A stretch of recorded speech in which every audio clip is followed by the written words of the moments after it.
మీరు చూస్తున్న ఈ వీడియోకి ఒక 5 నిమిషాల ముందు ఏం జరిగిందో చెప్తాను. చిన్ను ఏదో విషయంలో అలిగాడు. వాడు అలిగినప్పుడు ఒక అలవాటు ఉంది. అలా వెనక్కి పడిపోతాడు. ముందు కూడా చాలా సార్లు చెప్పాను అలా పడిపోకూడదు ఏమైనా తగులుతుందని. అంటే నిలబడి ఉన్నాడు కదా, అలానే వెనక్కి బండల మీద పడిపోతాడు. తల పగిలిపోతుంది అసలు. ఈరోజు కూడా అలానే జరిగింది.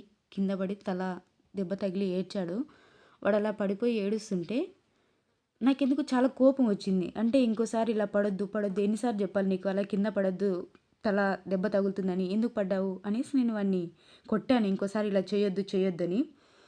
ఆ తర్వాత నాకు వాడు ఏడుస్తూనే ఉన్నాడు. నాకు చాలా బాధ వేసింది.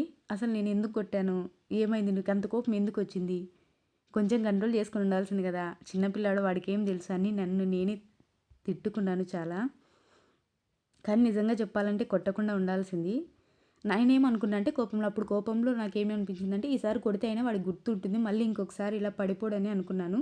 కానీ నిజంగా అలా చేసి ఉండకూడదు, అనవసరంగా కొట్టాను, కొట్టకుండా ఉండాల్సిందని అనిపించింది.